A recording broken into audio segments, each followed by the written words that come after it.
Welcome back to Pod Save the World. I'm Tommy Vitor. I'm Ben Rhodes. Ben, I think the Patriots are good. I know. I saw that. That Bills game was, nice little comeback. It's been a great couple of weeks for New York sports. Tough. Yeah. Sorry about the Mets. I know. And the Jets and Giants have one win between them. But your Patriots taking out Josh Allen. Are you wearing a Met shirt? No, this is the Met. The Met. This is the museum. My membership Mr. T-shirt. Met. I got my very nice. my membership T-shirt. I do not get invited to the Met Gala, but I do get a T-shirt. I wonder what it takes to get invited to that. You just have to be on somebody's list, right?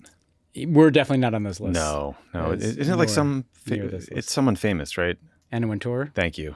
Yeah. Not on our radar screen. not on our radar. Well, welcome back. Ben was just in London town. I was. Did you see anybody fun over there? I mean, I went to the Albies, which is the George and Amal Clooney's annual dinner honoring various people who did great things. And nice. There are people there who go to the Met Gala. I was not one of them. And get sanctioned by the U.S. government. Possibly. Let's for caring about international law. Let's hope that's not the case. Yeah, let's hope that's not the way.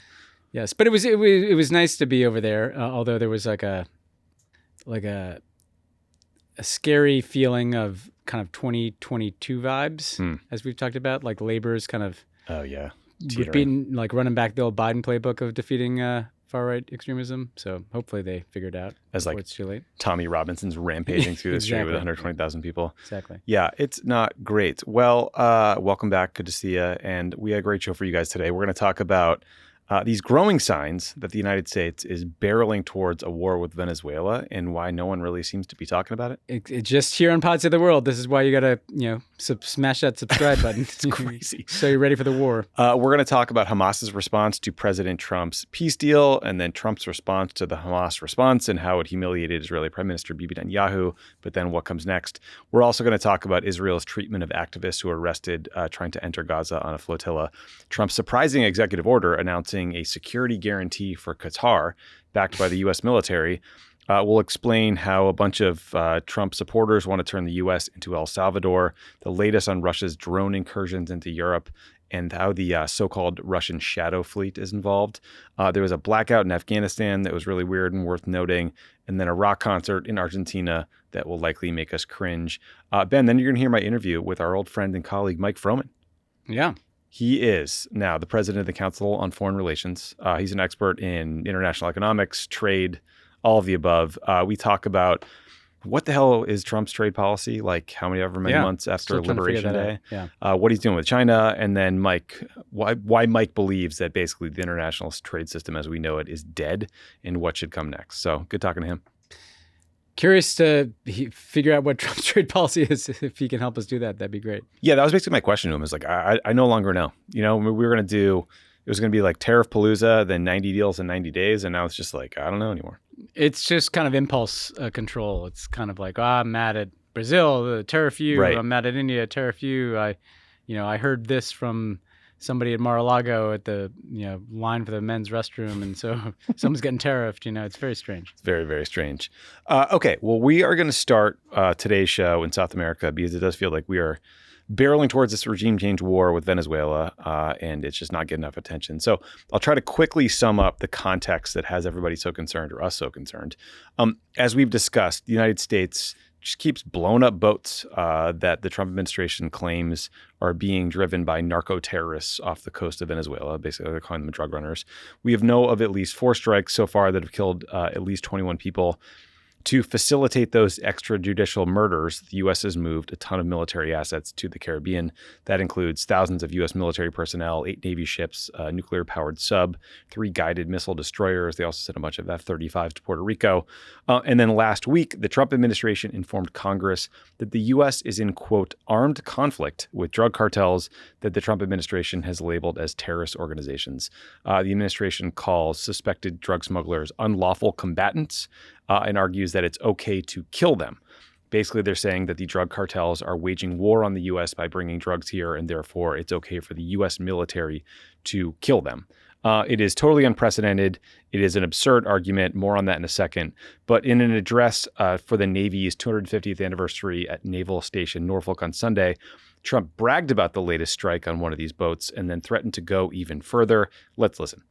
The Navy has supported our mission to blow the cartel terrorists the hell out of the water. You see that? Every one of those boats is responsible for the death of 25,000 American people and the destruction of families. So when you think of it that way, what we're doing is actually an act of kindness. But we did another one last night. Now we just can't find any. You know, it's the old story. We're so good at it that there are no boats. In fact, even fishing boats, nobody wants to go into the water anymore. Sorry to tell you that. They're not coming in by sea anymore, so now we'll have to start looking about the land because they'll be forced to go by land. And let me tell you right now, that's not going to work out well for them either. Hear that mission creep? I do.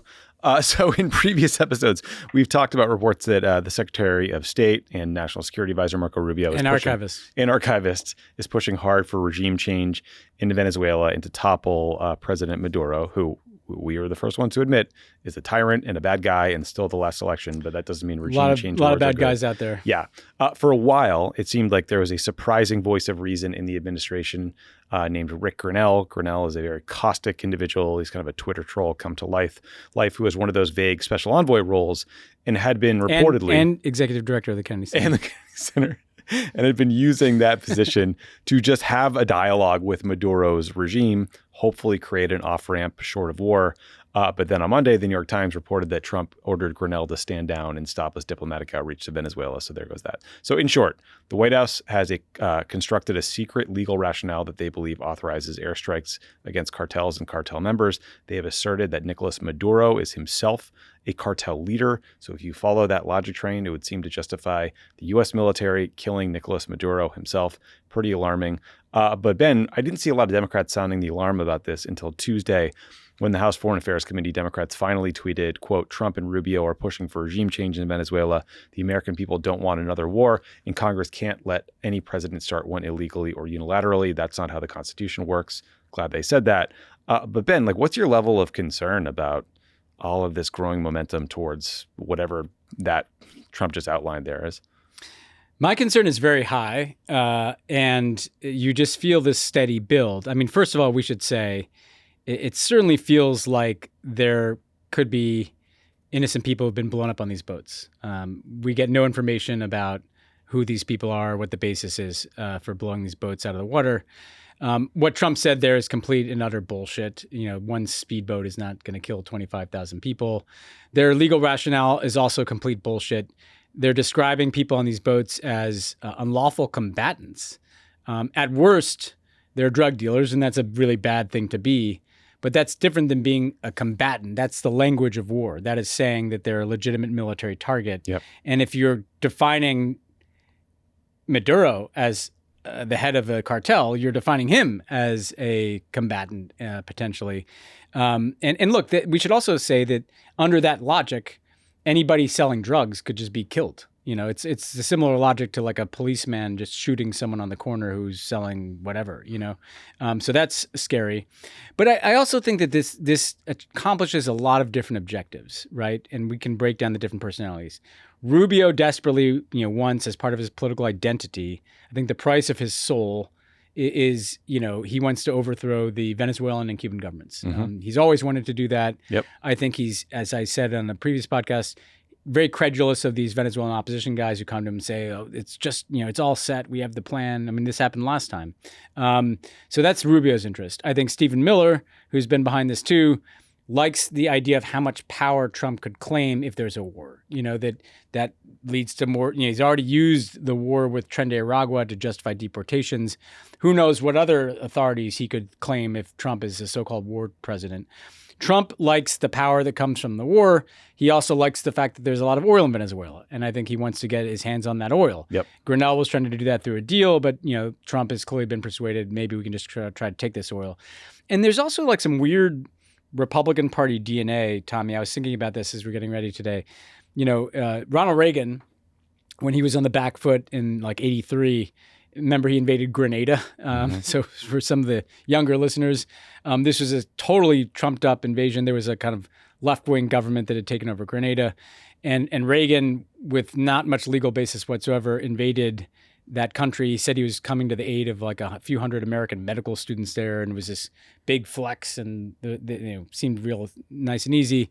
Then George H.W. Bush invades Panama because he said Manuel Noriega was then the leader of Panama, but also the leader of a cartel, and they literally arrested him and put him in prison. Now, difference being, Grenada's a small island Caribbean state. Panama's like much small. Venezuela's a big military dictatorship, and giant, like geographically, it's the size of Germany and France combined. That's right. So I think these guys are talking themselves into something being easy. I don't know what the thing is, whether it's just bombing Venezuela, whether it's like some coup, whether it's some kind of opposition scheme that they'll get behind, or whether it's just like a full-scale regime change military operation. But it definitely feels like we're on the ramp to something other than just boats. Yeah. And that, by the way, that Time story you flagged, if you read between the lines, it was like they were warning us, Yeah, big time. Grenell's effort at negotiation has been terminated, and that all that's left now is this stepladder to escalation. And it's like, what possible reason would you just terminate one like channel of dialogue? It doesn't make any sense. There's just no rationale for that. Yeah, I was talking to a couple Venezuela policy experts today, just to kind of like get a gut check on how worried they are about this. And first of all, it's just worth noting, like, it sounds like Trump really did want to take out Maduro in his first term and genuinely wants Venezuela's oil. And he was sort of talked out of it by the Pentagon and by Latin American leaders. But a lot of the sane voices that would have talked him out of that kind of thing in the first term are now gone. They outlined for me kind of a range of options or things we might see. Like, the least worrisome way to explain what's happening is that this is really just about like the designations of the cartels, and Maduro is really about laying down a legal argument that the U.S. is being invaded by Venezuela and trying to justify invoking the Alien Enemies Act. So it's like a continuation of the legal fight that you're seeing from Stephen Miller and others, and it's battling out in the courts. The kind of next rung up the escalatory ladder could be naming Venezuela to be a state sponsor of terror and putting them on the SST list, which would lead to a bunch of very strong sanctions and penalties that I think would lead to another mass migration out of Venezuela potentially. Then you could see a scenario where, you've got the CIA maybe selling Marco Rubio on some sort of covert action to topple Maduro. And we know like Rubio, as the head of the Intelligence Committee in the Senate, would have been briefed on these kinds of operations, but like, God help us if he wants the sticks, and he wants to kind of run one himself. And then there's just a whole range of direct military action that we could see that could go from bombing a cartel target in eastern Venezuela to a leftist guerrilla group like the ELN in other parts of Venezuela, or maybe you start going after Venezuelan military targets like radar or air defense systems, et cetera. And then the final like boss of insane ideas is a U.S. military invasion of Venezuela, which, as you just said, like Venezuela is massive. It's a crazy idea. The U.S. military could never occupy Venezuela. We would never want to. And as you also pointed out, like a lot of this is being driven by well-connected, wealthy opposition groups and individuals. It's by Trump's desire to get Venezuela's oil. It's by Rubio's politics and his presidential ambitions. But like the people that historically have not felt like this was a good idea are the U.S. intelligence community. Like they felt like regime change would not end well, that, maybe you could depose Maduro, but then you're going to get the next general up. It's not going to be some like benevolent group of pro-democracy generals that transition the country to democracy. No, there's like a bunch of powerful factions, especially the military. They will cling to power for dear life because they are corrupt and they know they will get like purged and prosecuted if they're pushed out of there. So it's just, I don't want to sound alarmist, but it's hard to see a version of this plan that ends well for anybody. Yeah, I mean, another group of people that think this is a terrible idea are like all the other countries in Latin America, right. Yes. Most of whom don't like Maduro, I think another thing that's really important to drive home to people, because we live in such a distorted reality, is that Venezuela is not a particularly large source of illegal drugs coming to the United States, right? So another reason this is fishy is that the pretext is not true, right? Fentanyl is not coming from Venezuela. It's mainly coming from precursors from China to Mexico. Yep. Mexico, Colombia are bigger sources of drugs coming to the United States. Peru and Ecuador have major ports of exit. By the way, I'm not blaming all those governments either. It's just cartels are very active in those places.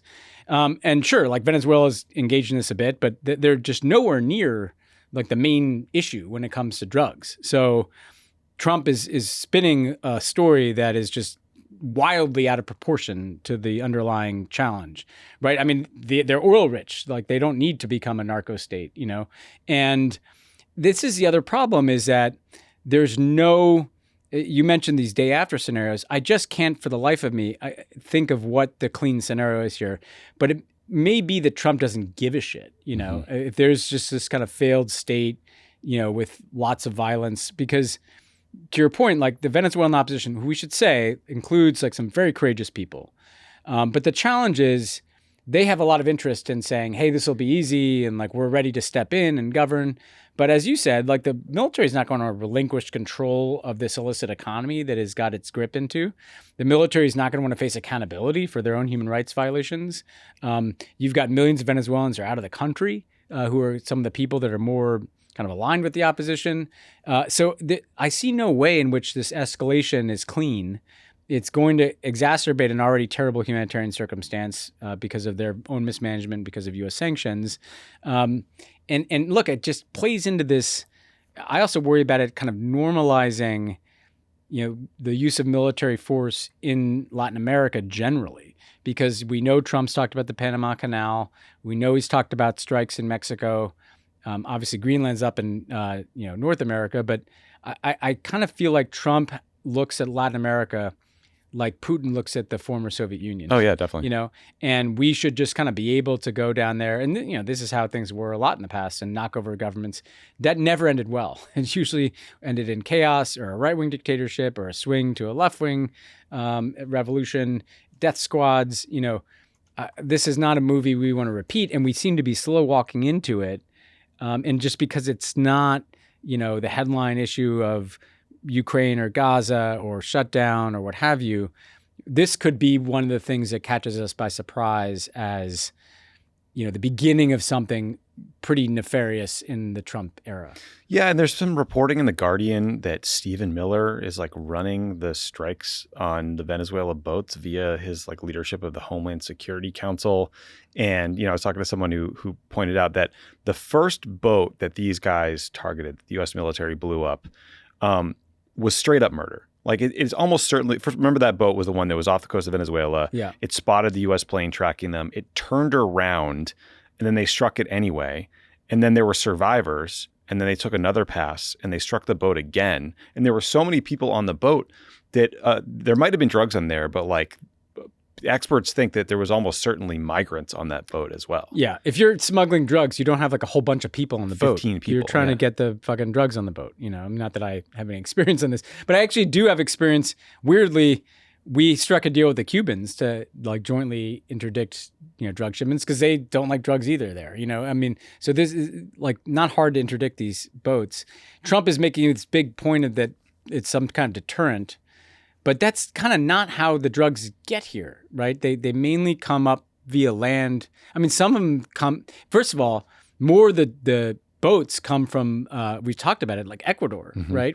So not suggesting we should blow up boats there either, but the main route of drugs in the United States, right. The solution is not addressing the problem. No, right? And it's a drop in the bucket. Right. Even if you stopped all boat traffic from Venezuela, like that's just not the fentanyl that's coming across the Mexican border. That's not the drugs he's saying he wants to stop, which makes you think there's another agenda here, which is Rubio's ideological agenda, Miller's power agenda, Trump's oil agenda, and this lack of pushback, by the way, particularly from Democrats, because, sometimes they're afraid, I don't want to be seen to be defending Maduro. We heard the same stuff about Saddam Hussein, right? I don't want to look like I'm standing up for Saddam Hussein by opposing the Iraq War.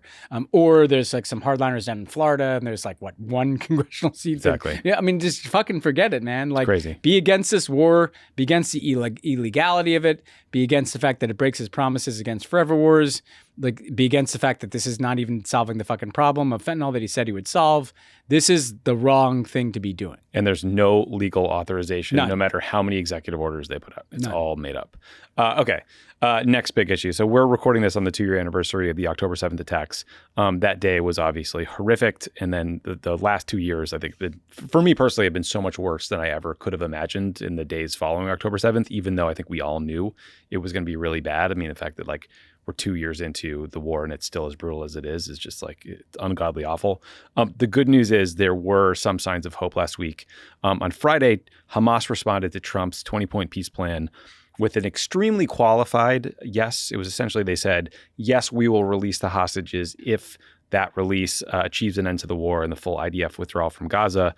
Hamas said, yes, we will hand over administration of the Gaza Strip to Palestinian technocrats as long as they get support from the requisite Palestinian and Arab groups. And then Hamas basically just ignored the rest of Trump's 20-point plan, saying, like, we're happy to talk about it. Let's have a meeting. And Trump, interestingly, decided to celebrate that response and run with Hamas's qualified response. And now the two sides are in Egypt conducting talks. So we'll see how those go. With Jared Kushner. I think Jared and Witkoff might be on their way. So, so Al Jazeera reported that the first day was positive. Dumb and Dumber over there. Hopefully that continues for Hamas. The talks are being led by Khalil al-Hayya, who the Israelis tried to assassinate in Doha last month. That must be a little awkward in the lunchroom. As you mentioned, Witkoff, the golf buddy turned envoy, is heading to Egypt soon. Jared Kushner is going to join him because why not add a little dash of nepotism and a little dash of conflict of interest there. Remember, Jared, I think, is sitting on $5.4 billion worth of Saudi, Emirati, and Qatari money that he's vacuuming investing. On Friday, so in his statement on Friday, it's worth pointing out that Trump demanded that Israel immediately stop bombing Gaza. That has not happened. Military operations are ongoing. I think the IDF frames it as like defensive operations versus offensive, but in practice, it's still killing people, so it doesn't matter. Ben, let's just pause there. So I talked with our buddy Matt Duss about these developments last Friday, like just a couple hours after the Hamas announcement. Everyone can check that out on the Pod Save the World YouTube, and please subscribe to Pod Save the World on YouTube because we're doing lots of breaking news stuff. You were in the UK at the time and fast asleep, so this is your first chance to weigh in. I mean, I chose to be hopeful because the alternative is so grim, but I'm also clear-eyed that none of the details have been worked out or really agreed to, and that basically like success or failure will be determined by how willing Trump is to focus and actually make Netanyahu do some hard things. But what was your reaction after a couple of days of consuming news about this? Yeah, I think, look, this is the closest it feels like we've been to a ceasefire and a hostage release, presumably in exchange for Palestinian prisoners, and a halt to the fighting that allows aid in. It's the closest we've been to that since the last ceasefire fell apart. And so that is obviously positive. If they're able to get that done, there'd be tremendous relief for the hostages and their families. There'd be tremendous relief for the people of Gaza if the bombing actually stops and food and other aid gets in. My cautious optimism ends there completely. I do not buy the rest of this plan. I don't think Trump is invested in it enough to put the pressure that will be required on Israel in particular to stick to this plan. I see a million ways in which after the hostages are out, the Israelis kind of pocket that and find some pretext to just resume what they were doing. Hamas has not, the part that they've been ambiguous about is that part that calls for them to disarm. So how we're going to get from that initial ceasefire and hostage release to Palestinian technocrats running Gaza with a board that includes like Tony Blair and some Trump buddies.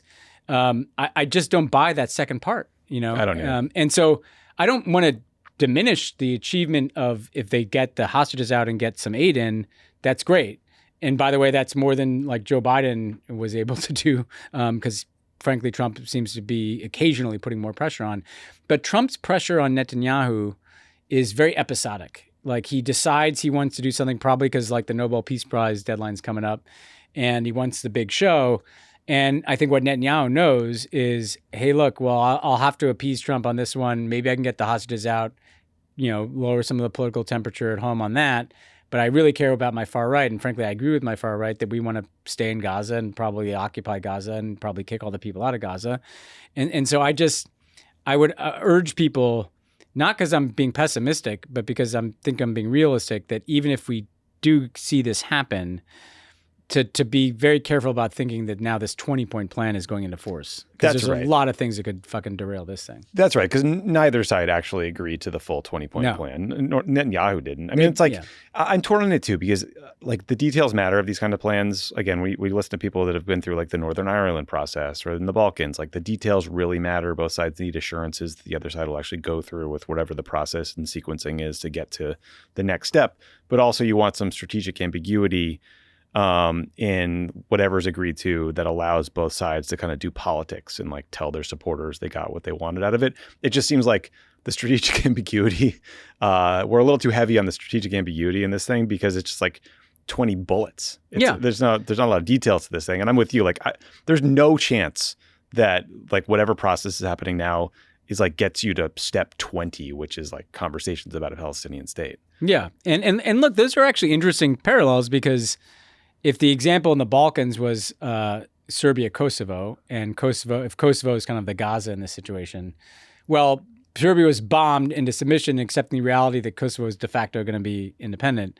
We're not going to put that kind of pressure on Israel, obviously. No. And in Northern Ireland, the Labour government, the UK government, like genuinely really wanted a deal that resolved everything. And Israel doesn't. Israel does not want that. And so the only way that you're going to get to 20 points is if you put like sustained, meaningful pressure on the Israeli government while making sustained investment in an alternative Palestinian leadership to Hamas.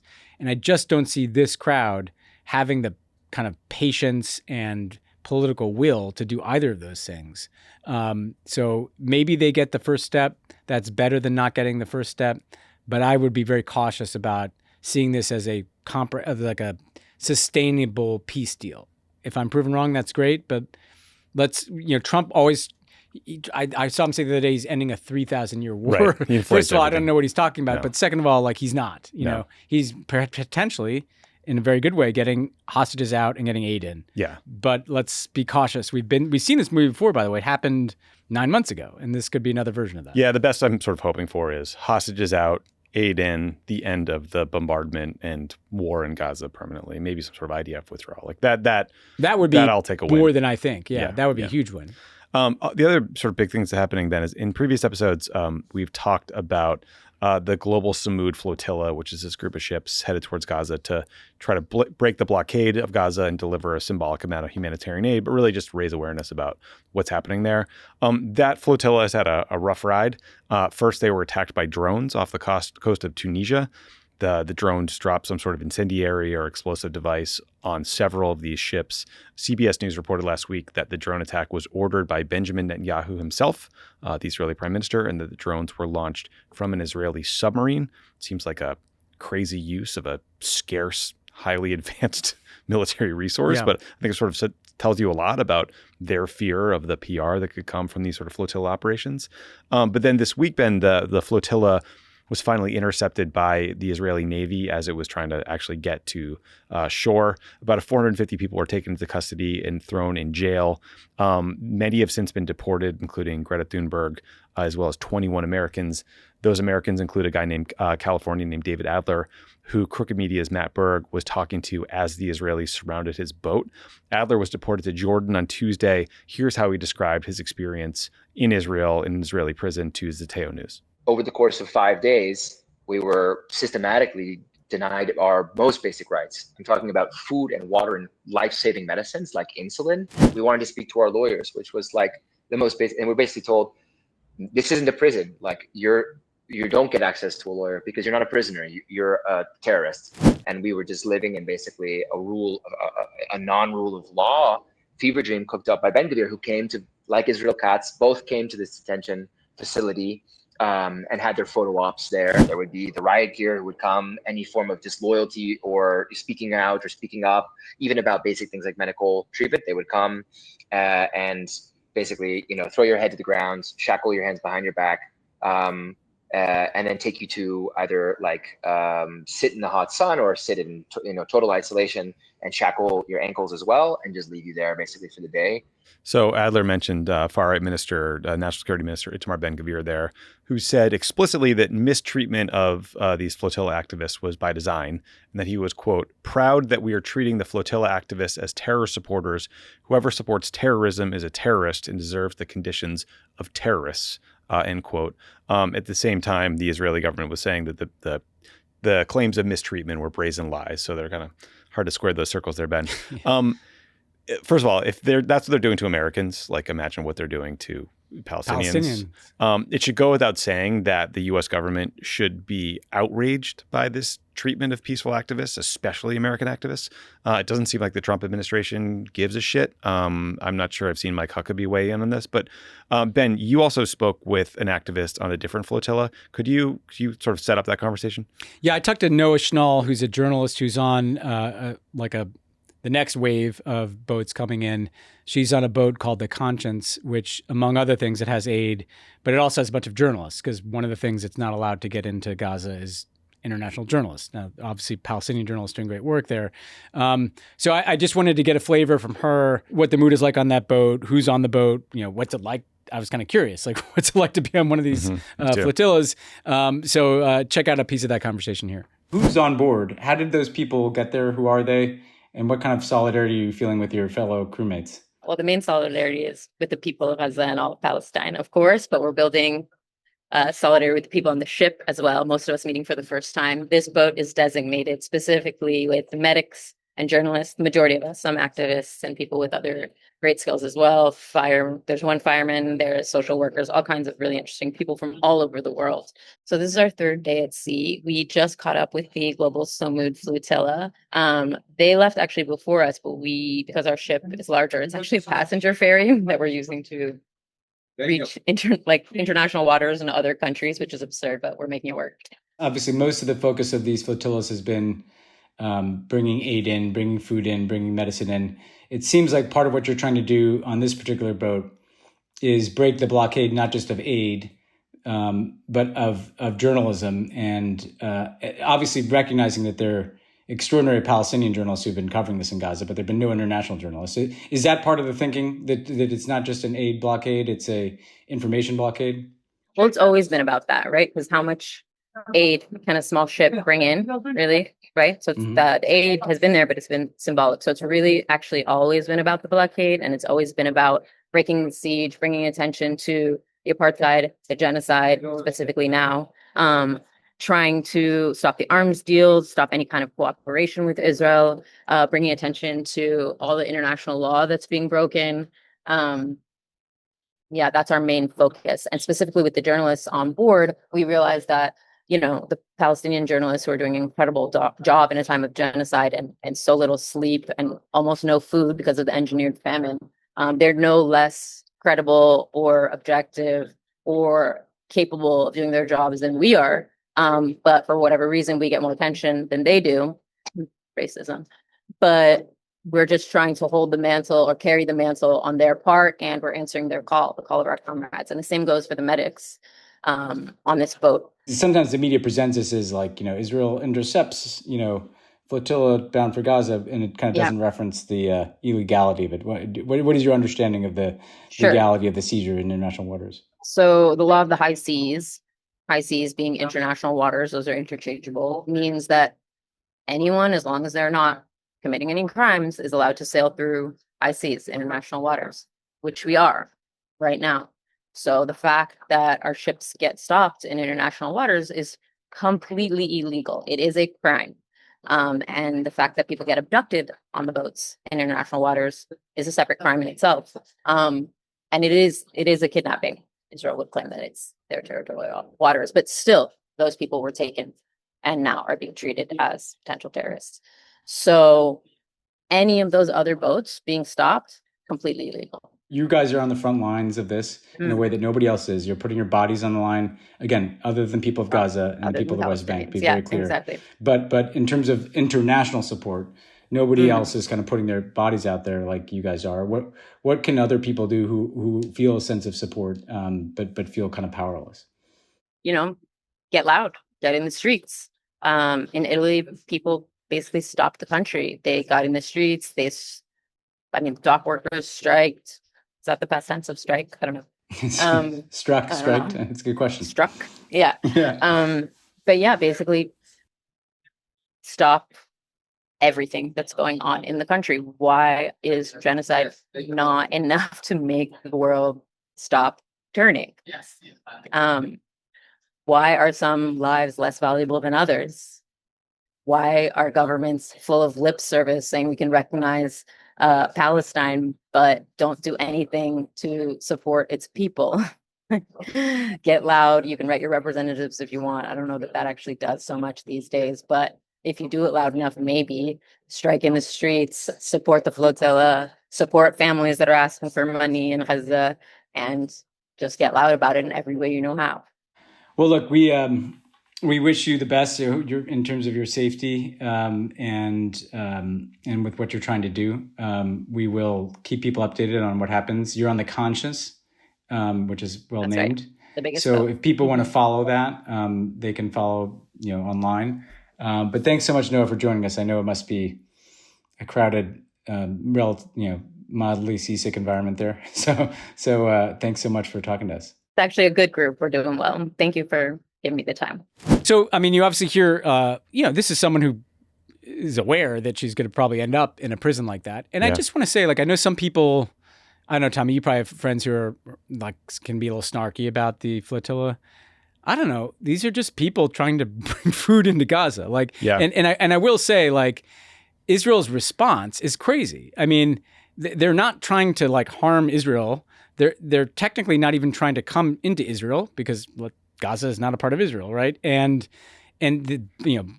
droning them and harassing them and mistreating people.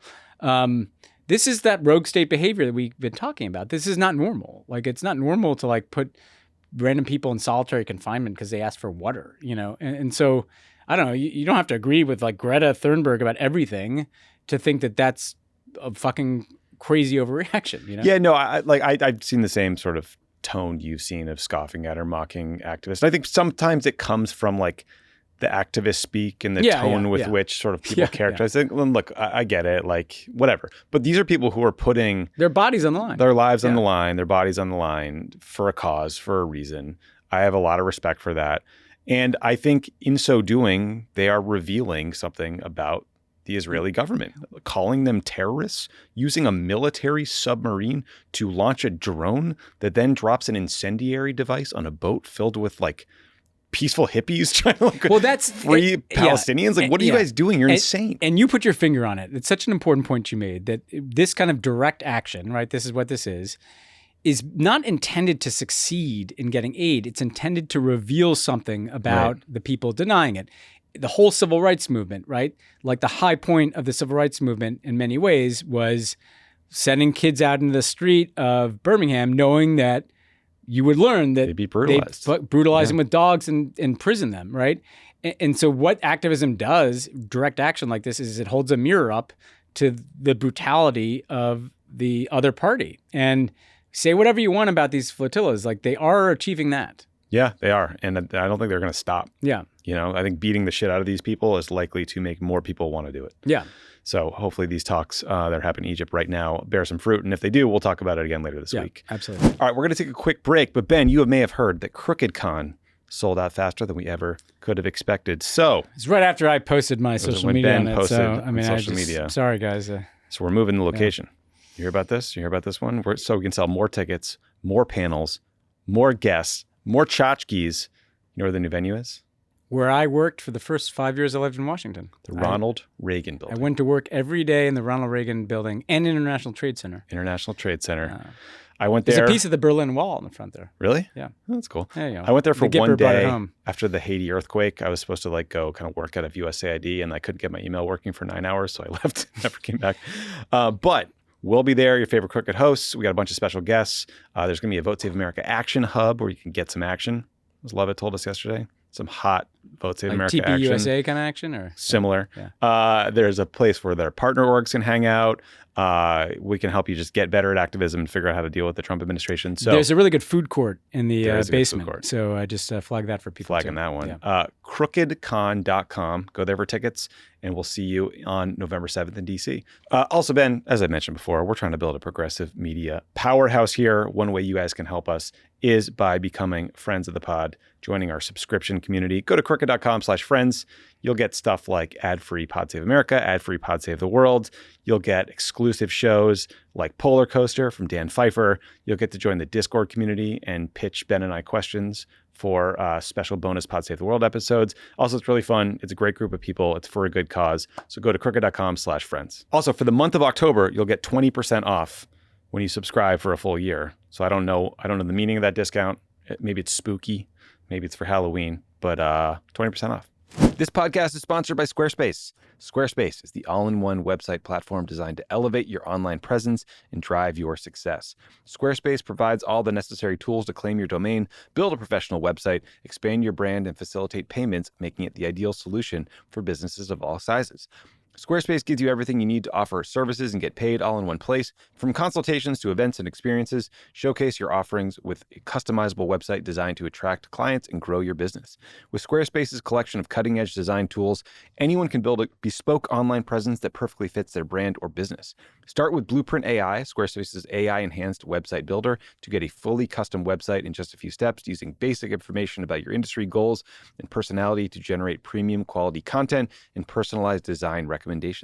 Every dream needs a domain. Squarespace domains make it easy to find the best name for your business at one fair, all-inclusive price. No hidden fees or add-ons required. Plus, Squarespace provides everything you need to bring more of your dream to life, whether that means building a website or adding a professional email service. Don't wait to claim your name. Invest in your dream domain today. Head to squarespace.com for a free trial, and when you're ready to launch, go to squarespace.com/world to save 10% off your first purchase of a website or domain. Again, that's squarespace.com/world to save 10% off your first purchase of a website or domain. Pod Save the World is brought to you by Naked Wines. Life's real busy these days. It's pretty intense. A lot going on at work. A lot of kids at home. We got this podcast thing we do. Thankfully, John, a shipment from Naked Wines showed up the other day, and that made me feel a lot better. I bet it did. This podcast is sponsored by Naked Wines. It's Naked Wines, a wine club that directly connects you to the world's best independent winemakers so you can get world-class wine delivered straight to your door. Use the code WORLD for the code and password at nakedwines.com and get $100 off your first order. That's 6 bottles for just $39.99. Now, look, I've done in my day a bunch of kind of wine club options. I've never had more hits in one box than the one I got from Naked Wines. It was an all Sauvignon Blanc box. Literally every single wine was not just good, it was really good. Quite excellent. I enjoyed my box as well. And I don't know how they do it. They bring you amazing wine straight from the winery at up to 60% less than what you would pay in a store. They cut out extra costs like the middlemen markups, and winemakers can pass those savings on to you without skimping on quality. And I have to say again, the quality was excellent. The wines are great. The price is right. And this is an amazing deal. 6 bottles for $39.99. Now is the time to join the Naked Wines community. Head to nakedwines.com/world. Click enter voucher and put in my code WORLD for both the code and password for just $100 off your first order. That's 6 bottles for only $39.99 with shipping included. That's $100 off your first 6 bottles at nakedwines.com/world, and use the code WORLD and password WORLD for 6 bottles of wine for $39.99. All right, so earlier in the show, Ben, we mentioned the Israeli airstrikes into Doha last month in Qatar. They were targeting Hamas leaders. Those Hamas leaders were there meeting to discuss the latest ceasefire proposal. That incident outraged leaders in Qatar and really across the Gulf. And so fast forward to last week, Trump had met Netanyahu in the Oval Office. He set up this little humiliation ritual where he made Netanyahu call and apologize to the prime minister of Qatar while he sat there and held the phone for him, and they released a photo of it. So they very clearly wanted to stick it to Bibi. Trump was showing that he was pissed. But then the thing we really wanted to focus on was an executive order that later came out from the White House that lays out a security guarantee for Qatar that Fox News even describes as near NATO status. So I'm going to read you a quote from the EO. Quote, "The United States shall regard any armed attack on the territory, sovereignty, or critical infrastructure of the state of Qatar as a threat to the peace and security of the United States. In the event of such an attack, the United States shall take all lawful and appropriate measures, including diplomatic, economic, and if necessary, military, to defend the interests of the United States and the state of Qatar and to restore peace and stability." So yeah, it sounds a lot like Article 5 of NATO, where attack upon one is attack upon all. For those wondering, wouldn't a treaty like that have to get ratified by the Senate? Yes, you are right. Even Trump sort of seems to get that. He got asked about Congress's role in all of this earlier this week. Let's listen. Last week, you signed the security guarantees for Qatar. Yeah. Do you see any role for the Senate in that? Did they have to vote on that? Or do you think? Well, I wouldn't mind if they did. If they want to, they'd let me know. Nobody said that, but Qatar's been very, very helpful to us in this process. So, I mean, I guess Trump could abide by the EO for the duration of his presidency, but the next president wouldn't be bound by it if it's not passed by the Senate. But it's pretty head spinning, Ben, for a couple of reasons. Like, first of all, Trump's best buddy in the global, sort of the head of state world is Bibi Netanyahu, who, as we just mentioned, recently bombed Doha and repeatedly accuses Qatar of harboring terrorists. And then back in 2017, Trump sided against Qatar when the country was blockaded by a bunch of other Gulf countries, including the Saudis. This is what he had to say at the time. The nation of Qatar, unfortunately, has historically been a funder of terrorism at a very high level. So I think it's just worth kind of exploring what changed. You think giving him a couple $100 million plane helped? I think there are two things, right? I mean, one is, yes, Qatar has invested a lot, we should say, in just being on better terms. I mean, we should add Steve Witkoff's done business with Qatar. Pam Bondi was a lobbyist for Qatar. Yep. You could go on the list, I think. The Trump organization, there's Trump International being built in Doha. They're building hotels, all this stuff, right? Presumably Bibi won't bomb that. Yeah. Well, who knows? I mean, but I think the second more interesting thing, because we've covered this, and that's, everybody can see it for what it is, right? They didn't gift him a plane out of mutual goodness affection. Of their hearts, yeah. But I think that the deeper point is how much Israel's behavior under Netanyahu has actually driven some of these Gulf countries closer together, right? Because the other thing that's not happening is Qatar is not fighting with the Saudis and the Emiratis because everybody's a little freaked out by what's happening right now. And I think that this security guarantee is worth about the ink that is printed on the paper. I mean, I don't even know that people believe that Trump is committed to Article 5 of NATO, and that's a treaty obligation. Fair point. But But I think it is important because I think that piece of paper has one objective, which is to say to Israel, you can't do that again. That the Qataris and the rest of the Gulf Arabs were furious when Israel bombed Qatar, and the Qataris made that known, and Trump was freaked out by that. And frankly, it turned him around entirely on Israel. I mean, it was a huge mistake strategically by the Israelis to do that because, well, at least, in the short term, we'll see how things play out in the medium term. But in the short term, it pissed Trump off because it created problems for him in the Gulf. And what's interesting to me is that given the choice between Israel and the Gulf Arabs, I kind of think he comes down on the side of the Gulf Arabs. There's a little bit more in it for him there. Right? Yeah. So I think that this security guarantee is meant to send a message to Netanyahu, you're not doing that again, and a message to Qatar and all the Gulf Arabs, hey, I'm not going to let them do that again.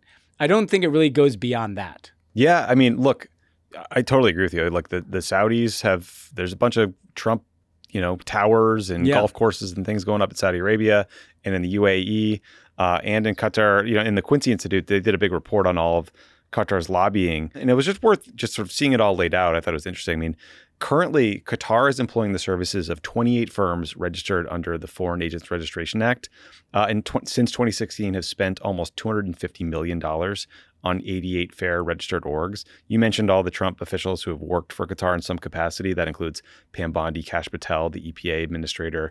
Jared Kushner has gotten all kinds of money from the Qataris. Steve Witkoff has too. And then over the past 5 years, Qatar has donated over $9 million to think tanks and has given a bunch to U.S. colleges and universities. And then the Qatari royal invested $50 million into Newsmax. So they're being very look. What would you do if you were them? You're a tiny little country, right? You're highly vulnerable. You have, the 10,000 U.S. service members on the base in your country apparently can't protect you from bombardment from Israel, right? So you're spraying a lot of money around.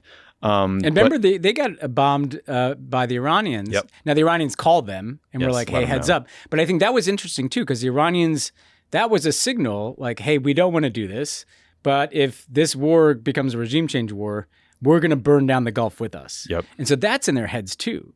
But I'm not sure that Trump comes to their defense in that. I don't trust. Would you trust an agreement with Donald Trump? No. I don't know. Only if he has a vested interest. Only literally. If he has, that's why they have to keep golf course. doing this lobbying. Yeah. All right. So speaking of Trump, he is certainly willing to deploy U.S. troops to go after us. He is sending the National Guard to cities he thinks are liberal and blue states like Chicago or Portland. Trump is threatening to invoke the Insurrection Act, which would allow him to use the military to actually enforce federal laws or put down protests. And that could lead to scenarios where you've got soldiers arresting people, establishing curfews, dispersing crowds, like scary authoritarian stuff. At the same time, then, I've just noticed all this chatter from MAGA types about how we need to be more like El Salvador. Like the biggest example was Elon Musk saying, quote tweeting something that in saying it was essential to Bukele our judicial system. That's a reference to Nayib Bukele, the president of El Salvador. And just for the context for people, what Bukele did was fire judges on El Salvador's equivalent of a Supreme Court and their attorney general, replace them with loyalists. Then he forced through like so-called reforms that forced a bunch of judges and prosecutors to retire. I think he set like an age cap at like 60. So he forced a bunch of them out so he could replace those guys with loyalists too. All those loyalist judges then decide, actually, it's okay for Bukele to run for re-election for consecutive terms, even though the constitution in El Salvador plainly prohibits it. And then Bukele declares a state of exception. He suspends due process. Then he can throw anyone he wants in jail without charges. And so just to sum it all up, like that's what Elon Musk is saying we need to do in America. Gut our judicial system. They're not hiding it at all. Like Michael on our team flagged a Twitter back and forth between Bukele and Elon Musk back in February about how they need to impeach judges. And it just made me think how like directly these guys are running the Bukele playbook. It's like they govern by trolling. There's crypto corruption everywhere. They want to send the military into the streets. They want to gut the judicial system. It's not subtle, but it's pretty frightening. They want elections to be pre-cooked if they happen at all. It is frightening because they are saying what they want to do, and there's no reason to not believe them, right? I mean, you sketched out what the playbook is. I think to connect some of the threads we've been talking about today, look, I take what Stephen Miller says very seriously. Me too. Like when he goes out and says the Democratic Party is a terrorist organization, when he basically talks about like conquering blue cities, when he uses this kind of fascistic rhetoric, but then says you're not allowed to call it that. I think that's exactly what he wants to do.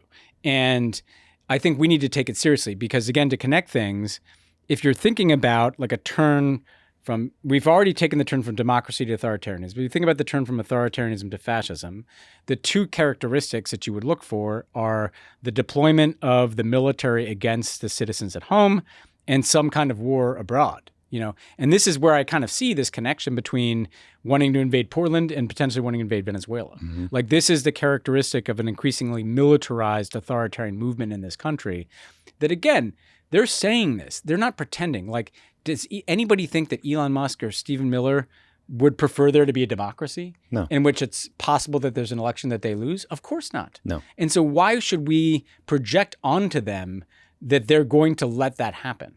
And I think it just, unfortunately, sends a message to all of us that this is going to be hard. You know, it's not just going to be about winning a midterm election or something. That's going to be harder than you think to just have that midterm election. Yeah, and look, Stephen Miller is reportedly the one running this play where he is designating people on random boats off the coast of Venezuela as narco-terrorists and then killing them. He is also going on TV calling, left, liberal, progressive groups terrorists, domestic terrorists. Yeah. What do you do to them? Probably whatever you want. Yeah, whatever the fuck you want. Whatever the fuck you want. So it's chilling stuff. And like I think I'm with you. I think we got to look that guy in the eye and like take him literally. Yeah. And believe that all your worst fears about him are true. Yeah. Because he's given us no reason to believe otherwise. No reason. I mean, what does his wife say that he wakes up every morning and gives a speech about crushing the left? I mean, I actually think she's telling the truth. I think that's like one thing that, what's her name? Katie Miller? Yeah. It's one thing she's telling the truth about, Imagine if you woke up in the morning, you're like, all right, Ann, I'm going to go make a smoothie and then prepare to crush MAGA. Yeah. Like what? Hannah will be like, get out of my house. Strange. You are a loser. Yeah, she would be right. Look up and like, well, what are we going to make the kids for lunch today? Yeah, I do think it's important to remind Stephen Miller that he is, in fact, a fucking loser. And as AOC did well, I thought. Yeah. That was well handled. I'm sorry people were mean to you in high school. It doesn't mean you get to turn us into a fascist. I mean, a lot of history, a lot of suffering and death and destruction throughout history has been caused by people that were unpopular in school. Yep. Unfortunately. Yeah. Okay. It's a corollary to the Barack Obama point made recently that a lot of suffering in the world is old men clinging to power. Mm-hmm. A lot of those old men started as unpopular people in school. Do you think when Obama said that, he was thinking about Trump and then realized like an hour later, like, oh shit, people are going to think I'm talking about Biden? Yeah. That's Yeah. awkward. Okay. Speaking of other old men clinging to power, Vladimir Putin. So over the last few weeks, done. Thank Good you. transition. Got out of that one. We have been tracking the story of these Russian drone incursions into NATO airspace. We mentioned the drones going into Poland. There was the brief shutdown of Copenhagen's airport due to drone interference. But there's also been reports of drone activity at other airports leading to flight disruptions. That includes 4 smaller airports in Denmark, including 2 military bases. There was the Munich airport, the Oslo airport, some critical infrastructure in Germany. German Chancellor Friedrich Merz has said publicly that he thinks Russia is behind these drones. The Danish Prime Minister Mette Frederiksen. Frederiksen has not officially pointed the finger, but said there's only one country willing to threaten us, and it is Russia. Therefore, we need a very strong answer. Merz and Frederiksen had both said that Russia is conducting a hybrid war against Europe. The Danish Defense Intelligence Service defines hybrid warfare as political, economic, informational, and military means used by a state to weaken and undermine other states while remaining below that threshold of armed conflict. That's kind of where the Russians like to live until the full-scale invasion of Ukraine. The Russians, of course, are responding to the response from European leaders with like their typical trolling bullshit. In a post on Telegram, former Russian President Dmitry Medvedev said, quote, "The main thing is that the short-sighted Europeans should feel on their own skin what the danger of war is, so that they fear and tremble like stupid animals in a herd being driven to the slaughter, so that they crap themselves with fear." How much vodka do you think Medvedev put back before he typed that one out? That guy, he's the best. Some European leaders are floating the idea of a drone wall. What that means exactly is TBD, but essentially some sort of coordination of like tracking technology along the Europe's eastern front that could identify and shoot down these drones. As we know, though, getting anything like that done in Europe requires a lot of time and consensus and money, and who knows if it'll happen. But Ben, it does get a little weirder. Like I'd initially assumed that these drones were just getting fired from Russian territory and traveling a really long way. But then last week, French special forces boarded a tanker used by Russia, reportedly because they believed that drones that had entered Denmark's airspace were launched from the deck of that ship. So this might be a little more complicated than a drone wall. This is a pretty fucking scary thing that's happening because there clearly is intentionality behind it. A lot of the countries that have suffered these kind of violations are the ones that have been the most strident supporters of Ukraine in terms of the amount of assistance provided. I thought Merz had a good line, which is that we're not at war, but we're not at peace either. It is this kind of gray zone of testing, cyber attacks, drone incursions, information war, all the things that are in the definition of asymmetric warfare. I think what Europe should do, first of all, is they should be very clear and immediate in calling this stuff out and publicizing it. There's a kind of weird, what's the hesitation? I don't get the hesitation of like, well, it may be them, and no, you know what's going on, and I think there's some benefit to kind of spotlighting in part to get your people ready for that. There's not some like easy answer here, and we're gonna have to spend some money. We're gonna have to do some things. There's been this unwillingness to spend the Russian money that's frozen largely in Europe. I mean, shit, if they start fucking with me like that, pay for the drone wall with that, or give some of that to the Ukrainians, obviously.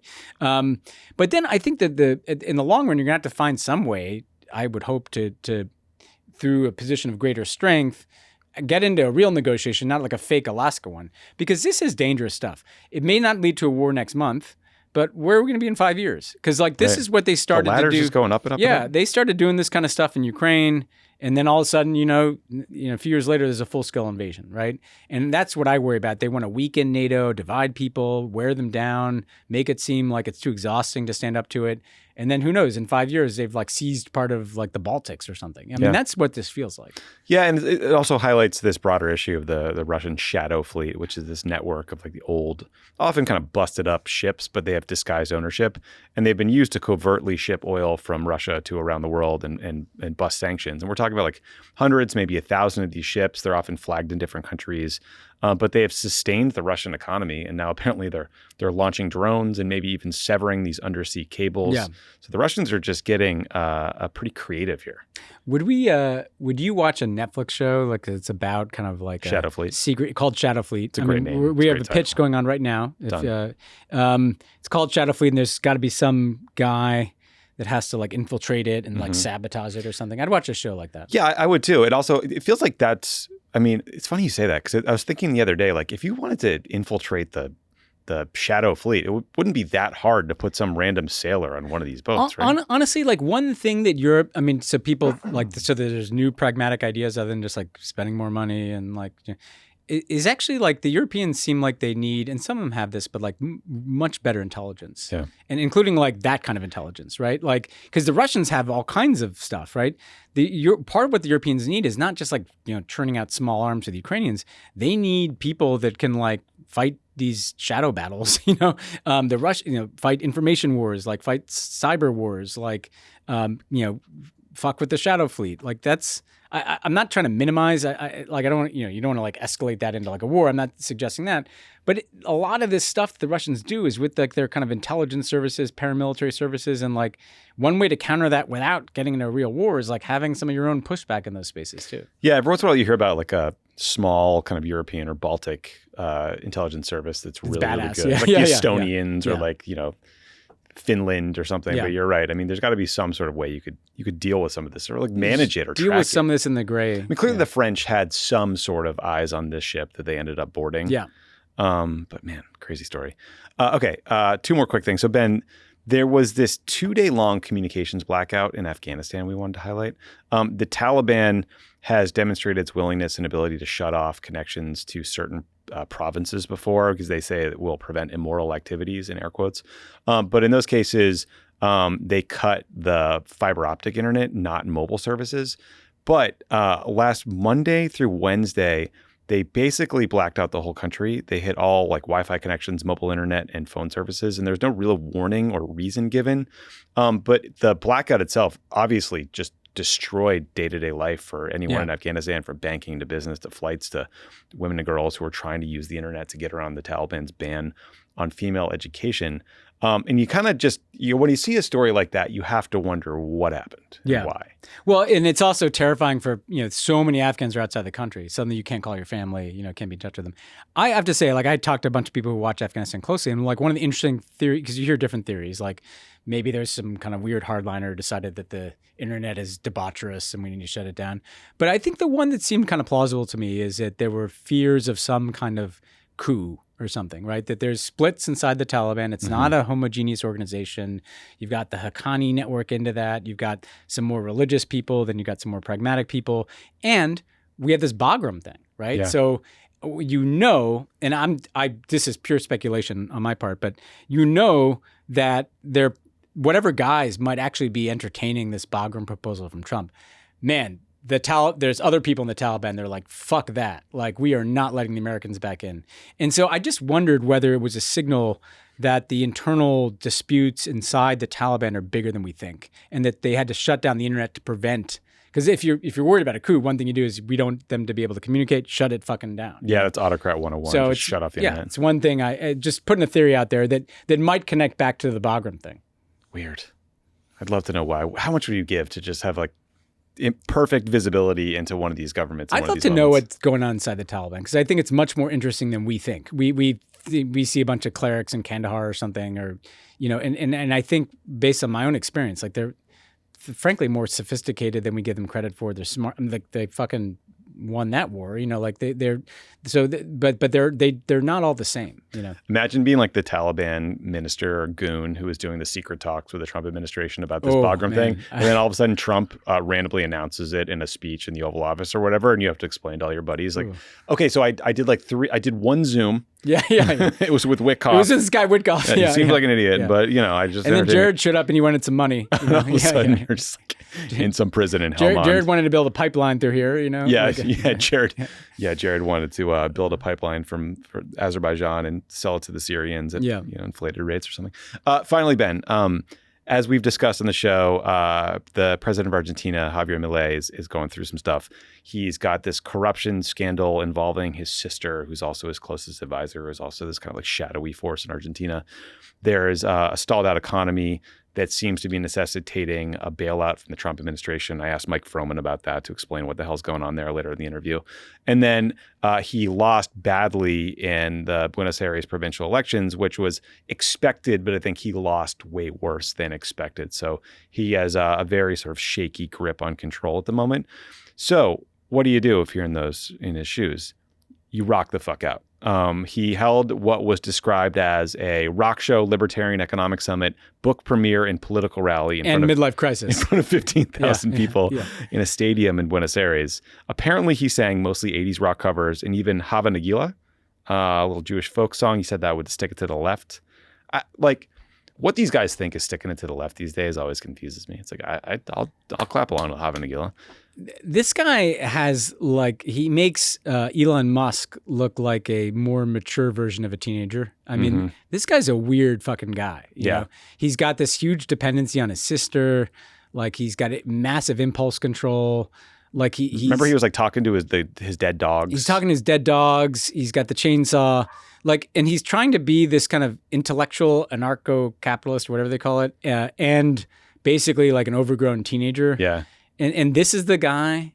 I mean, one of the things that sucks about being alive in 2025 is how fucking mediocre all these fascists are. I know. They're a bunch of losers and weirdos and social outcasts who are somehow in charge of all these countries. And I mean, this CPAC group is all there's no guardrails on their personal behavior whatsoever. And I want to be clear, it's not that cool.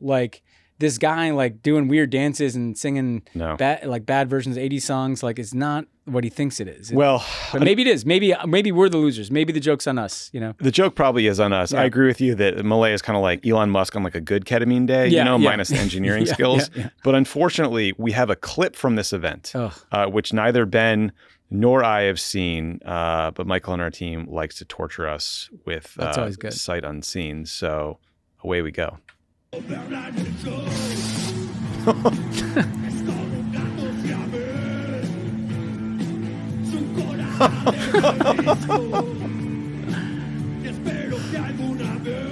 that face.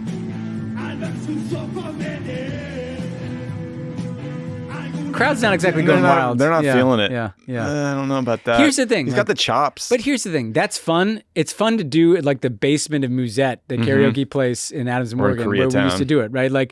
Why do you have to? This is what's so weird about these guys.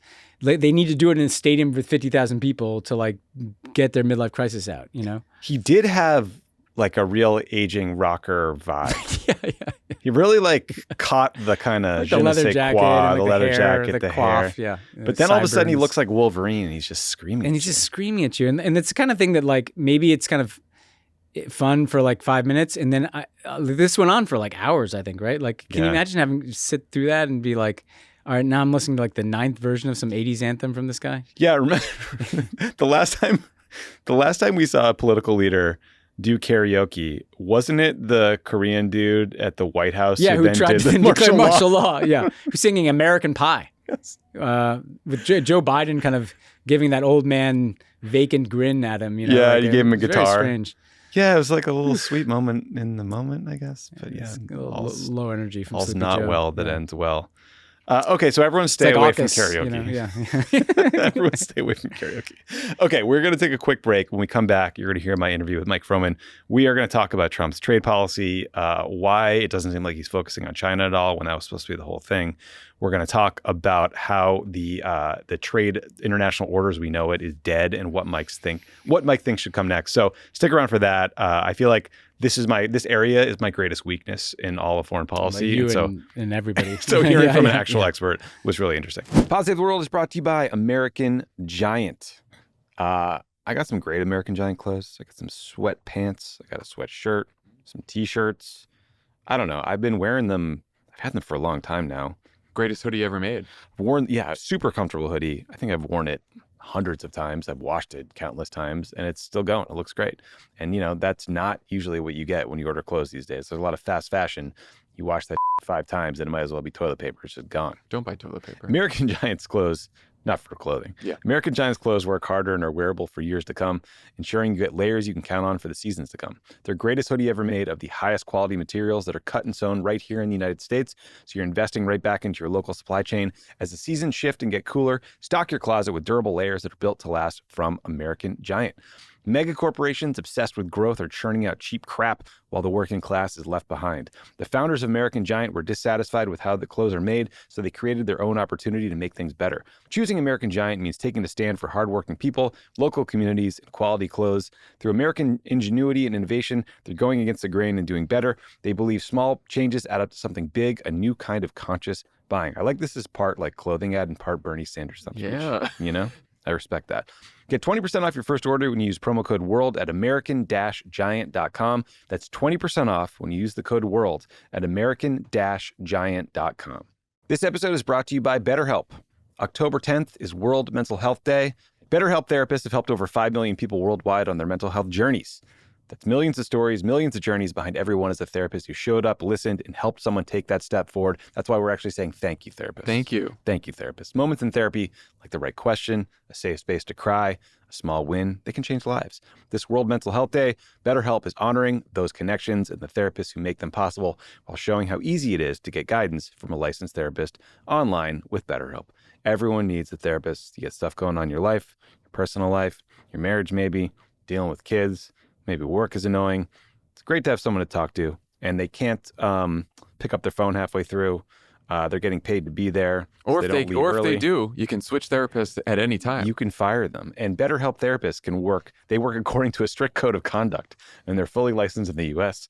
BetterHelp does initial matching work for you so you can focus on your therapy goals. A short questionnaire helps identify your needs and preferences, and their 10 or more years of experience and industry-leading match fulfillment rate means BetterHelp typically gets it right the first time. And if you aren't happy with your match, switch to a different therapist at any time from their tailored recs, and then talk to that new therapist about how disappointed you were in the first one.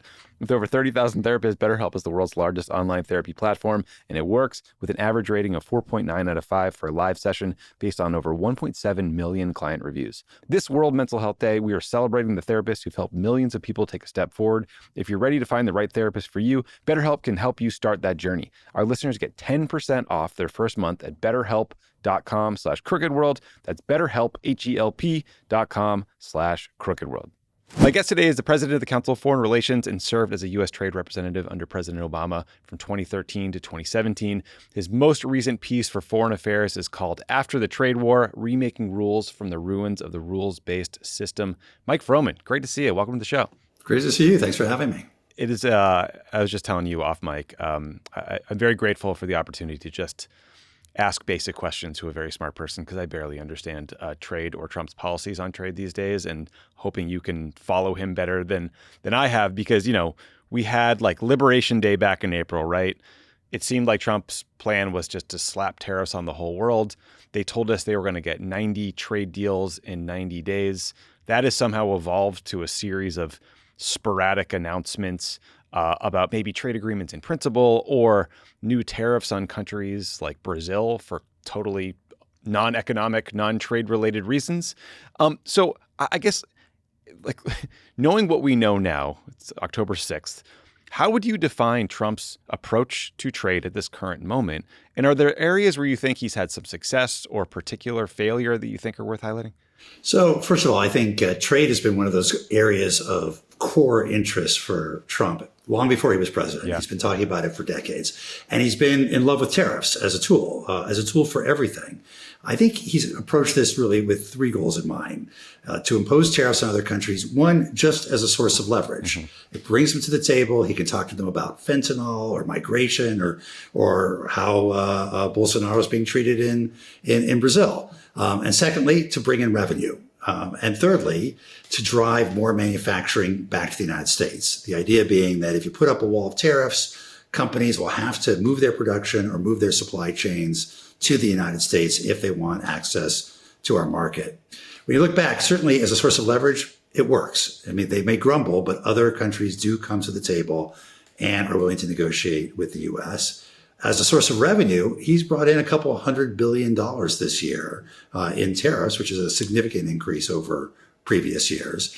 The hardest part is probably that third one, which is, will it actually change the U.S. economy? Are we going to start producing more things here because it's become more expensive to import them from abroad? And that we won't know, I think, really for some number of years. Yeah, and I guess what I've found the most confusing maybe about Trump's approach is when I listened to the campaign rhetoric and frankly what he said in his first term, it all of it led me to believe that China was the primary enemy in his worldview, and that focusing on China would be, what his trade policy was about.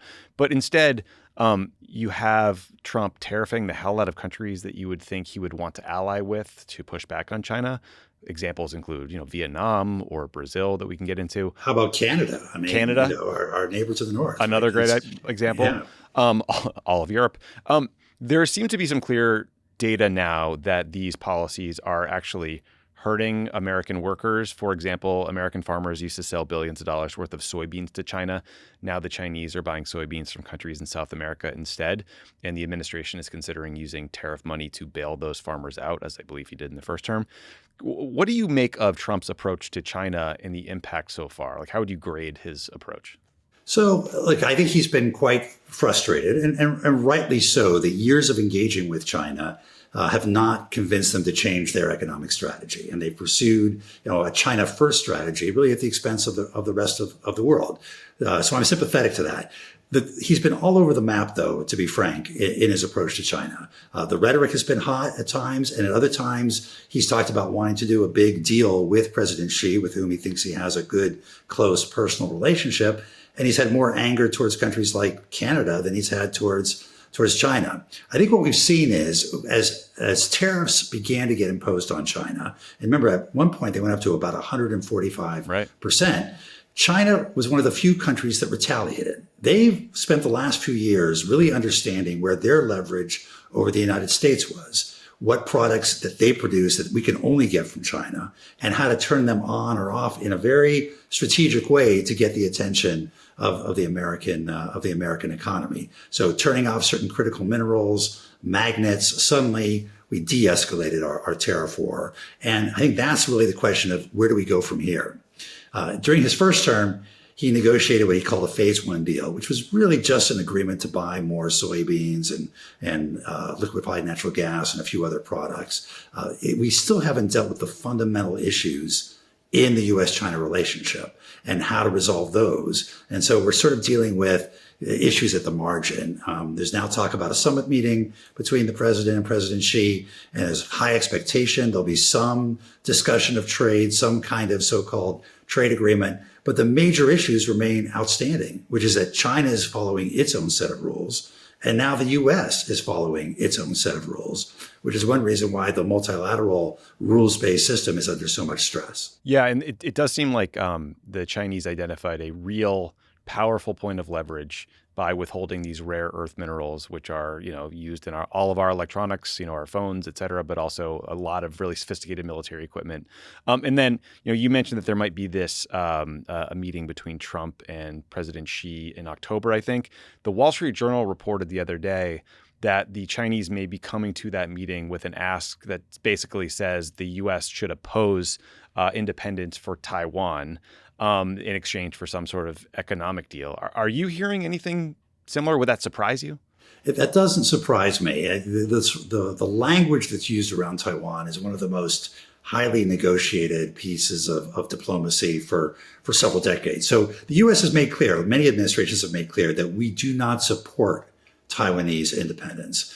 Now that China wants us to go one step further and say we oppose it. And they're worried that at some point, the government in Taiwan is just going to simply declare independence and create a crisis there and put the United States and China in conflict with each other. So I think there is a lot of discussion about, should there be a new agreement, something more explicit about where the U.S. stands vis-a-vis Taiwanese independence, and whether the U.S. would come to the defense of Taiwan if China were to take military action against it. I think there's a lot of worry that President Trump may well sell Taiwan down the river because he's been less concerned about Taiwanese democracy and more concerned about semiconductors. And, he's very transactional, and oftentimes that transactionalism starts with a commercial agreement. And you could see him saying something like, we won't come to the aid of, we're not going to spill American blood for Taiwan. All we care about is making sure we have access to semiconductors going forward, and China agreeing to some sort of arrangement like that. Yeah, that's very, very easy to see happening. The other I just baffling Trump policy that we keep hearing about recently is a conversation about some sort of bank bailout for Argentina. The Trump's Treasury Secretary Scott Bessent said on Twitter that he's, quote, currently in negotiations with Argentine officials for a $20 billion swap line with the central bank. Could you explain to listeners what the hell a swap line is and how that may or may not differ from what we might call a bailout? And then second, I believe Argentina is one of the aforementioned countries undercutting American soybean farmers, right, by selling them to China. So I'm just wondering, like, how one could possibly justify that set of policies as America first.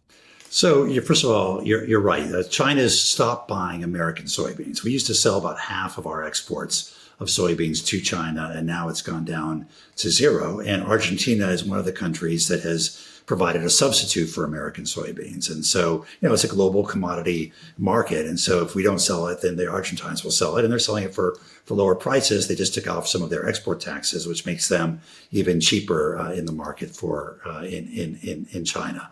So that's a real issue. President Trump is wanting to be supportive of President Milei and his economic and his political agenda. And so while President Milei goes through some pretty significant economic steps in Argentina, the U.S. is now offering some sort of financial support. It's a little confusing because swap lines are actually done from the Federal Reserve to other central banks. And it's to say that if you need access to dollars, it'll be there, in exchange for other currency, in case there's a run on the banks in Argentina.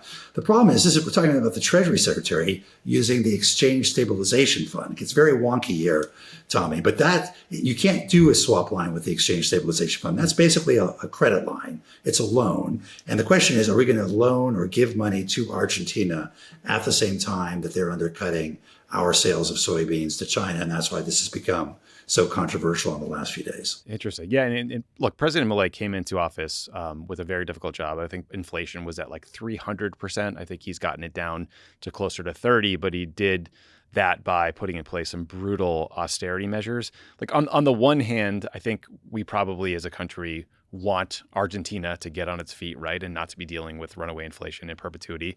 On the other hand, it's very weird to me that Argentina gets a bank bailout just because like the president goes to CPAC and is friends with Don Jr. or something. Like, you know what I mean? It's like I'm sort of two minds of it. Well, traditionally, we haven't done it on political grounds, but we have done it where there are important American interests at stake, like Mexico. In the Mexico crisis of the 1990s, that was deemed to be so much in the interest of the United States that Mexico be a stable neighbor that we did provide financial support, and it worked. It got Mexico back on its feet. Now, the Mexican government at the time was undergoing really serious economic reforms. You mentioned, Tommy, some of the austerity measures that President Milei has adopted, and those are very significant. What he hasn't done is let the exchange rate move. And so he's trying to maintain an overly valued peso in order to keep inflation down. And that's going to require more and more reserves to back it up. And that's why he's looking to U.S. for support. So at some point, he may well have to adopt, a broader set of economic reform measures if he really wants to stabilize the Argentine economy. Got it. That makes sense. One we will be watching. You mentioned Canada earlier as a country we might want to ally with to manage the threat from China. You may recall a few months ago, Trump was threatening to invade Canada.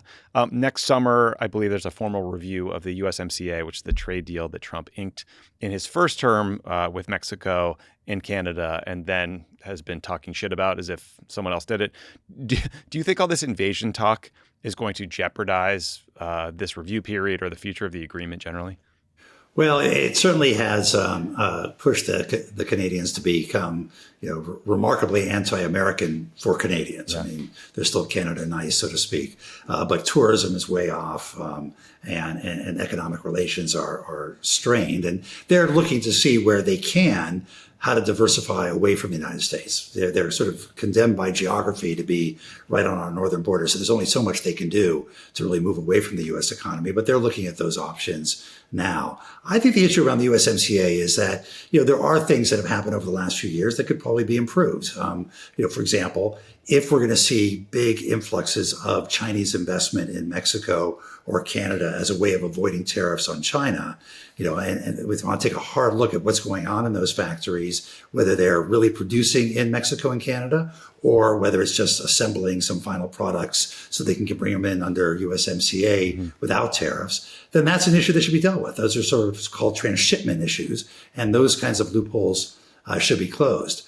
I think the bigger question right now is, what does it matter? We have these trade agreements like USMCA. We have lots of trade agreements with countries around the world. This administration has demonstrated that it is willing to take unilateral action where it deems it in the U.S. interest to ignore agreements that it has. And so if you're Canada or Mexico, it becomes very difficult to make the kinds of hard concessions in a renegotiation if you're not 100% sure that the U.S. is going to stand by the agreement at the end of the day. Yeah, it's like the U.S. Congress, like cutting all these budget deals, and then Trump used the rescission process just to claw the money back. So we're like, what's the point? So bigger picture, in your foreign affairs piece, you state unequivocally, the global trading system as we have known it is dead. What did you mean by that? And how do you think that impacts the average person listening to this show? So the U.S. spent 80 years, really, since the Second World War, building this global trading system with rules, with disciplines, getting other countries to basically adopt a U.S. model for economic engagement. And over the years, it has had enormous benefits. It's also had costs, by the way, including on manufacturing workers in the United States who were subject to more competition from abroad. And that led to certain dislocation in the United States as well. But it had enormous benefits in terms of raising hundreds of millions of people, if not a billion or more, out of poverty. And in the U.S., making it possible for particularly low-income families to be able to support their families and buy the things that they need, clothing and footwear and back-to-school items and toys at lower and lower prices. So to be able to save more and spend on other things other than those products. That was a system that existed. And now, because China has followed its own set of rules for a while, and the U.S. has joined China in now following its own set of rules, that system is beginning to come apart. President Trump didn't kill the system. He may have put the final nail in the coffin. Yeah. It's been under stress for some time. But I think the reality is that you've got a set of rules that the two largest economies in the world aren't really following. And that leaves open, where do we go from here? You don't want chaos. You don't want anarchy. You don't want every country doing its own actions, because to your question, Tommy, that's how Americans get affected. If every country starts adopting protectionist measures, puts up tariffs, prevents U.S. products from coming into their country, whether it's soybeans or corn or energy products, or whether it's manufactured products or services. 80% of the American public works in the service sector. If they start putting up barriers to those exports, then Americans' incomes are going to be affected as well. American jobs are going to be affected. And that's what we want to avoid. And that's what the rules-based system was really intended to prevent. Yeah, I believe services were famously not included in any of the Liberation Day math that decided all the tariff rates. Am I correct? Well, that's right, because you don't tend to put tariffs on services, although the president recently announced 100% tariffs on movies that are made abroad, and folks are trying to figure out how that actually works. But the issue is more that if we put tariffs on their products, will they retaliate by, for example, keeping our services out of their economy? And we're a leading services provider to the world. We're, by the way, a big manufacturer too. We export a lot of manufacturing products. We want access to other markets because that's where 95% of the world's consumers live, or outside the United States. And so we need access to those markets to support good paying jobs here in the United States. Yeah. And so, you write in the piece, the rules-based order, sort of as we knew it, is dead, but you're not an anti-trade guy. In fact, you kind of make fun of the, quote, self-flagellation about the failures of the trading system that has practically become the price of entry to discussions about the global economy's future. I thought that was a fun line. So where do you think like a sane administration would go, and where should the global world order go from here to kind of replace what has become either broken or outmoded or ditched?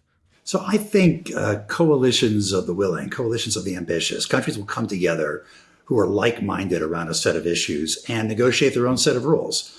For some countries, much of the world is continuing to negotiate trade agreements that open markets to each other. The EU and India are talking about one. The UK and India just did one. The EU and South America, Mercosur, recently negotiated an agreement. The UK just joined the Trans-Pacific Partnership. And so, other countries are moving ahead, and they continue to do so. If it's not popular in the United States, we may want to work with other countries on how to restrict trade in certain areas. For example, technology that may be key to national security. We'd rather make sure we're working with allies and partners and have a common view of which technologies are critical to national security and how to control them, or what kind of investments we want to ensure are done by our own companies rather than by foreign companies, and build rules around that. So my guess is we're going to have, instead of one big multilateral rules-based system, a series of smaller, what I call open plurilateral systems. So coalitions of a smaller group of countries defining their own set of rules. It's be less efficient, be more expensive than the old system, but it may be one that's more politically sustainable over time. Do you think those should be, coalitions of democracies? Is it going to look more like the G7 than the G20, or would you broaden out, kind of the aperture? Yeah, I think in some cases it could be the democracies coming together, maybe around, for example, rules of how to use technology for surveillance. They may have a particular view of what the appropriate role of AI is in certain areas, for example. But in other cases, I think it will go beyond traditional democracies. And we'll want to have other countries working with us to help set the rules of the road, because we'd much rather have us at the table setting the rules of the road than leaving that to China or to somebody else. Yeah. And so whether it's from countries in the Middle East or countries in Asia, which may not be full democracies, may want to work with us as well on those issues. Yeah. Unfortunately, some of the democracies are the worst offenders when it comes to surveillance. Like looking in the mirror here and look at our friends over in Israel. Okay, so I know you don't like self-flagellation, but we should do a little bit here. With the benefit of hindsight, were there trade-related things that we screwed up during the Obama years? And if you could go back in time, is there anything that you would have done differently? Yeah, no, absolutely. I'd cite a few of them. First, I don't think we explained well enough to the American people just how much they benefited from the global system and from trade.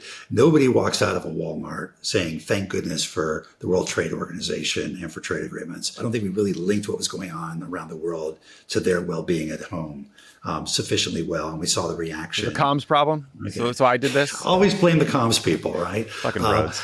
Yeah.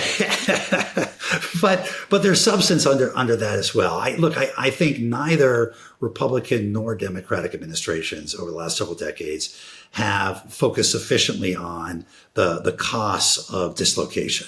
Most dislocation for workers comes from technology. Over 80% of dislocated workers, it's because of automation. But there is some portion that is because of globalization. And as a government, we never came up with a decent package of policies to say, here's how you help workers survive and thrive in a rapidly changing economy, whether that change is coming from technology or immigration or trade. And that continues to be a failure today. And the reason I worry about it is, the China shock of China coming into the global trading system. It's estimated to have cost the U.S. somewhere between 2 and 3 million jobs over 12 years. The AI shock is expected to cost tens of millions of jobs over a much shorter period of time, and we still don't have a concerted strategy. Everyone admires the problem and says, we've got to do something about this, but we don't have real work being done to say, here's what we're going to do to make sure workers can survive and thrive in what's likely to be coming down the pike. And I think that's going to be absolutely necessary if we're going to have social cohesion and political cohesion to do what we need to do as a country. Yeah, no, that it reminded me of this conversation reminds me of some of the worst meetings we would all go to in the Situation Room, where the assembled cabinet would tell the president what a difficult decision he had and then have no real take on what to do about it. You're right. There's a lot of admiring the problem when it comes to AI. There's not a lot of clear solutions being articulated, but it's worse than that, because it seems like major U.S. government decisions are getting made in an ad hoc basis, where maybe the benefit is the Trump family sells a bunch of crypto, right? I mean, you're seeing these reports where the UAE was given access to some top NVIDIA chips right around the time when an Emirati-linked company, I think, purchased $2 billion worth of stablecoin from the Trump family crypto company. So it just seems like not only there's not planning for how this might impact our economy, but it's not clear to me that the U.S. interests are being considered at all, even in the near term. Well, look, I think we have to focus on what those interests are and how to make sure we're addressing them. Because if we're worried about the kind of polarization we've seen over the last decade or so, due to people feeling like the system has left them behind, that it's not working for them, you can only imagine what it's going to look like if all that people can look forward to is sitting on their sofa, playing video games and collecting, universal basic income. Right. That's not a great vision for the future. No. And so we all, I think, need to spend a lot more time and attention on those fundamental issues. Yeah, agreed. Well, Mike, it's great to talk with you. Everyone should check out his full piece. It's called After the Trade War, Remaking Rules from the Ruins of the Rules-Based System. It's in Foreign Affairs as we speak. Great to see you. Thanks for helping me understand this stuff. Appreciate it. Great to see you. Thanks for having me. Thanks again to Mike Froman for doing the show. And I'm just kind of reeling from that rocker Rolling Stones wannabe bullshit. Yeah. I don't know, man.